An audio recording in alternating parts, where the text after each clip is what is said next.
बाजरे के खेत का शैतान। ये कहानी एक ऐसे लड़के की है जो रात में अपने खेत की रखवाली कर रहा होता है, जहां उसका सामना एक शैतान डेमन से हो जाता है। पर वो शैतान डेमन उसे कुछ नहीं करता है और उसे छोड़कर चला जाता है।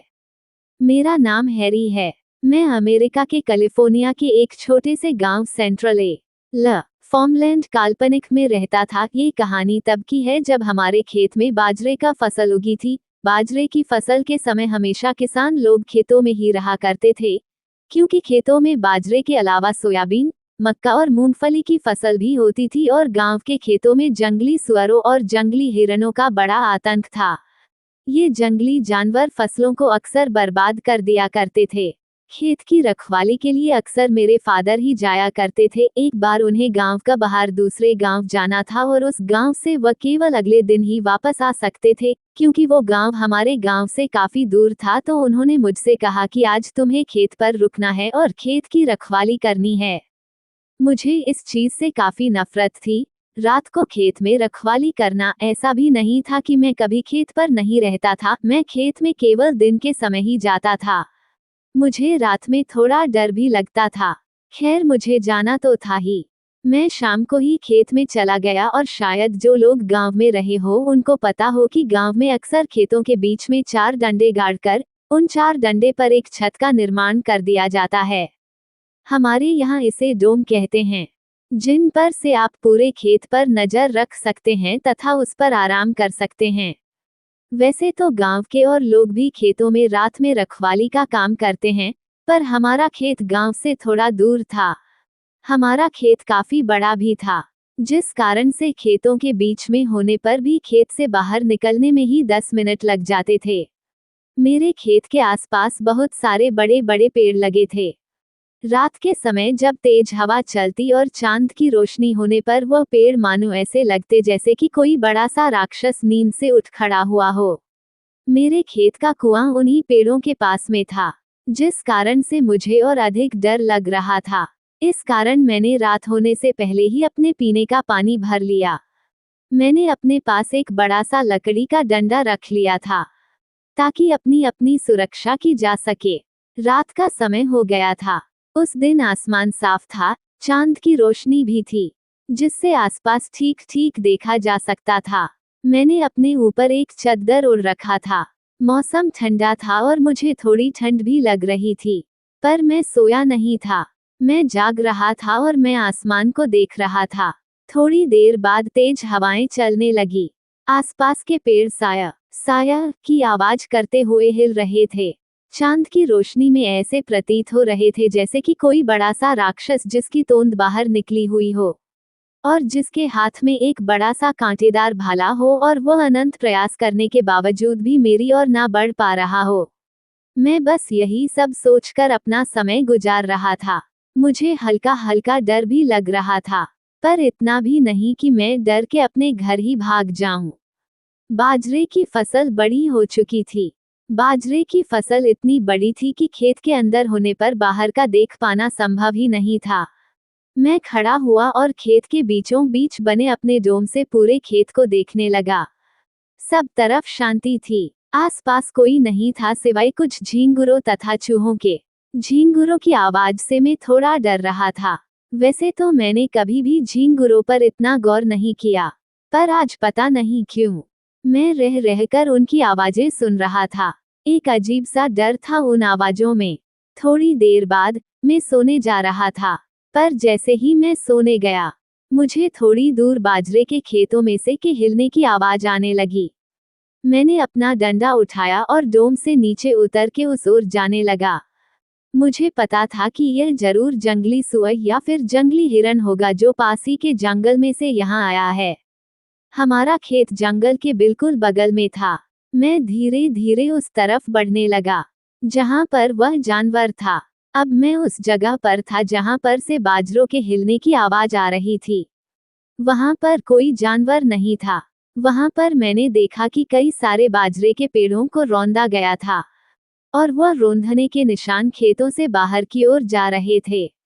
मैं धीरे धीरे उस ओर बढ़ता रहा जिस ओर वह रौंदने के निशान जा रहे थे। धीरे धीरे मैं जंगल की ओर बढ़ रहा था, पर मुझे डर नहीं लग रहा था बल्कि बहुत गुस्सा आ रहा था, क्योंकि उस जानवर की वजह से हमारे खेत का काफी नुकसान हो चुका था। मैं अपने खेत से बाहर निकल चुका था। अब मैं जंगल की सीमा पर था। मैं जंगल की सीमा पर खड़ा था, जहां से आगे काफी बड़ा और घना जंगल था और मेरे पीछे मेरा खेत और मेरा गांव था। मुझे समझ नहीं आ रहा था कि क्यों मैं यहाँ खड़ा हूँ। मुझे वापस अपने खेत में लौट जाना चाहिए, पर एक अजीब सी शक्ति मुझे उस जंगल की ओर बुला रही थी। मैं धीरे धीरे उस जंगल की ओर बढ़ता चला गया। मेरे पैर अपने आप चल रहे थे। मेरा खुद पर कोई नियंत्रण नहीं था, पर धीरे धीरे मैंने अपने आप पर काबू पाया। मैंने उन निशानों का पीछा किया और एकदम से मेरी सांस थम गई। मैंने देखा कि सामने मुझसे थोड़ी दूरी पर एक मरा हुआ हिरन पड़ा था, जिसके पास में एक लंबा और पतला सा कोई बैठा था, जो उस हिरन को पकड़े था। वह कोई उस हिरन को फाड़ रहा था अपने नाखूनों से। उसने अब उस हिरन को खाना शुरू कर दिया था। 2-3 सेकंड तक तो मुझे विश्वास ही नहीं हुआ कि क्या हो रहा है। कहीं मैं कोई सपना तो नहीं देख रहा हूँ। पर यह कोई सपना नहीं था, हकीकत मेरे सामने थी। मैं अब अपने कदम पीछे बढ़ाने लगा।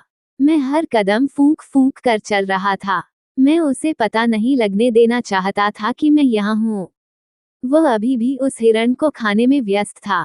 पीछे बढ़ते हुए अचानक से मेरा डंडा नीचे गिर गया और एक आवाज हुई, जिसे सुनकर वह कोई उठ खड़ा हुआ। उसके हाथ में हिरन का सिर था, जिसे उसने दूर फेंक दिया था और इधर उधर देखने लगा। तब तक मैं भी एक पेड़ के पीछे छुप गया। मेरी सांस फूल रही थी, पर मैंने अपने मुंह पर अपना हाथ रख रखा था। मैं धीरे धीरे वहां से जाने लगा, पर वह मुझे देख चुका था। मैंने भी अब उसे देखा।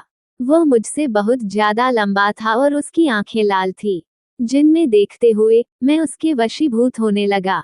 पर मैंने खुद पर काबू पाया। वह एक लंबा 2 बड़े बड़े सिंग वाला शैतान डेमन था। वह मेरी ओर आने लगा।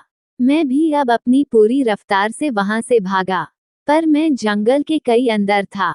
पर उस समय चांद की रोशनी में मुझे थोड़ा रास्ता दिख रहा था। वह शैतान डेमन घुराया। उसकी गुर्राहट ने पूरे जंगल को हिला कर रख दिया। वह भी मेरी तरफ तेजी से बढ़ रहा था, पर मेरी किस्मत अच्छी थी। मैं जंगल से बाहर आ गया था, पर वह अभी भी मेरे पीछे ही था। मैं बहुत तेजी से भागा और भागते हुए 2 लोगों से टकरा गया। वो मेरे अंकल ब्रायन और निकोलस थे। वह मेरे फादर के काफी अच्छे दोस्त थे और उनका खेत हमारे खेत के पास में ही था। उन्होंने कहा कि तेरे पापा ने हमसे कहा था कि रात में तुझे और खेत को देख आए, पर तू इतना हाँफ क्यों रहा है? और तू कहाँ से भाग कर आ रहा है? मैंने पीछे मुड़कर देखा, वहाँ कोई नहीं था। वो कहीं गायब हो गया था। मैंने उन्हें सारी बात बताई। मैंने उन्हें वह जगह भी बताई, जहाँ बाजरों के रोंदे जाने के निशान थे। सुबह होने पर मैं उन्हें उस जगह ले गया, जहां पिछली रात मैंने उसे शैतान डेमन को देखा था। वहां पर हिरन का मृत शरीर पड़ा था। गांव वालों ने मुझसे कहा कि देखो, शायद वो कोई जंगली जानवर था, भेड़िया होगा, जिसने इस हिरन को मारा है। तुमने रात में उस जानवर को देखा होगा। मैं जानता था कि वह लोग मेरी बातों पर विश्वास नहीं करेंगे, पर जो मैंने देखा था वह एकदम सही था। सभी गांव वाले वहां से जाने लगे। मैं भी उनके पीछे गांव वापस जा रहा था। वह लोग मुझसे थोड़ा आगे निकल गए थे।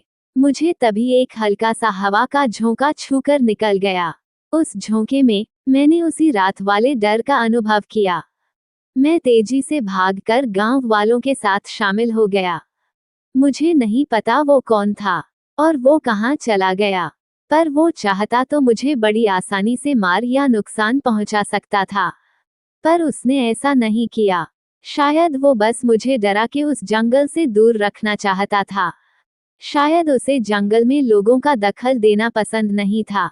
यदि ये कहानी आपको पसंद आई हो तो अपने दोस्तों और अन्य लोगों के साथ शेयर जरूर करिएगा।